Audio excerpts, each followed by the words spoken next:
Hi guys, welcome back to my channel. ఈరోజు మన ఛానల్లో రెసిపీ వచ్చేసి బెండకాయ అనమాట. బెండకాయ ఫ్రై రెగ్యులర్గా చేసుకునేటట్టు కాకుండా పచ్చికారం వేసి నేను ఇట్లా చేస్తాను అనమాట నా స్టైల్లో.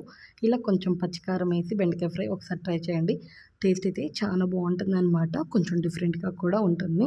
ఎప్పుడు కారం వేసి కాకుండా ఇట్లా ఒకసారి పచ్చికారం కూడా వేసి ట్రై చేసేసేయండి.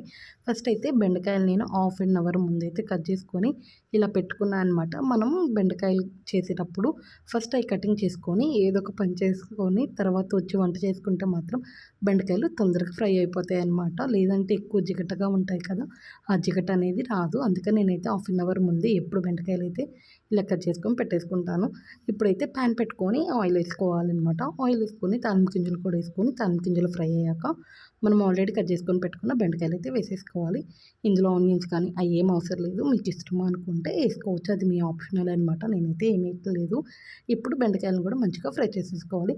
చూసారు కదా, జిగట అనేది రావట్లేదనమాట. జిగట రానప్పుడు బెండకాయలు అయితే తొందరగా ఫ్రై అయితే, అది కాక ఎక్కువ స్మాష్ కూడా అవ్వవు అనమాట. కొంతమంది బెండకాయ వండితే మొత్తం ముద్దగా అయిపోతుంది కదా, అలా కాకుండా బెండకాయ మనం ఎలా అయితే కటింగ్ చేసామో అలానే ఉంటుందన్నమాట. కాబట్టి ఒకసారి ఇలా మనం కర్రీ వండుకునేటప్పుడు ఒక హాఫ్ అన్ అవర్ కట్ చేసి ఎండలో కానీ లేదా ఫ్యాన్ కింద కానీ పెట్టేస్తే మొత్తం తొందరగా డ్రై అయిపోతుంది అనమాట. అందులో ఉన్న తేమంతా డ్రై అయిపోయి మంచిగా ఉంటుంది. ఇప్పుడైతే ఇంక ఇది ఆయిల్లో ఫ్రై చేసేసుకున్నాం. కొంచెం ఆయిల్ అయితే ఎక్కువే పడుతుంది. ఈ బెండకాయ కర్రీకి ఆయిల్ కొంచెం ఎక్కువ ఉంటే టేస్ట్ అయితే చాలా బాగుంటుంది అనమాట. ఇప్పుడు అది ఫ్రై అవుతుంది లోపు మనం మిక్సీ పట్టుకుందాం. వచ్చేసేయండి, నేనైతే 2 మిర్చి వేసాను. ఇవి మంట ఉన్నాయన్నమాట, అందుకే 2 వేసుకున్నాను. అది కాక నా క్వాంటిటీకి 2 సరిపోతాయి. మీ క్వాంటిటీకి తగ్గట్టు మీరు మిర్చి అనేది పెంచుకోండి. మిక్సీ అయితే వేసుకున్నాక ఇలా వచ్చిందనమాట. కచ్చపచ్చగా మిక్సీ చేసుకుంటే సరిపోతుందన్నమాట. మీ క్వాంటిటీకి తగ్గట్టు మీ స్పైసీకి తగ్గట్టు వేసేసుకోండి. జీలకర్ర అంతే పచ్చిమిర్చి వేసి మిక్సీ వేసాక ఈ లోపు అయితే బెండకాయలు కూడా ఫ్రై అయిపోయినాయి అనమాట. అందుకే పసుపు అంతే సాల్ట్ కూడా వేసి మంచిగా మిక్స్ చేసేసుకుంటున్నాను ఫ్రై అయ్యేదాకా.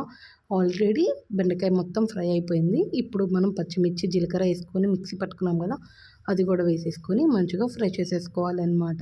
పచ్చిమిర్చి పేస్ట్ వేయడం వల్ల ఏమవుతుందంటే టేస్ట్ కూడా చాలా బాగుంటుంది. ఎప్పుడు కారం అట్లా కాకుండా ఇట్లా ఒకసారి ట్రై చేసేసేయండి. టేస్ట్ అయితే చాలా బాగుంటుంది. చపాతీలకు కూడా చాలా బాగుంటుంది అనమాట. ఇప్పుడు పచ్చిమిర్చి కూడా ఫ్రై అయిపోయాక అల్లం పేస్ట్ అనమాట. అల్లం వెల్లుల్లిపాయ పేస్ట్ అయితే 1 స్పూన్ వేస్తున్నాను. ఇవి స్టార్టింగ్లో వేస్తే అల్లం పేస్ట్ ఏమవుతుందంటే మొత్తం అడుగంటుతుంది. అందుకని లాస్ట్లో కట్టేస్తాము అనగా అల్లం వెల్లుల్లిపాయ పేస్ట్ కూడా వేసుకోవాలన్నమాట. టేస్ట్ అయితే చాలా బాగుంటుంది, స్కిప్ చేయొద్దు.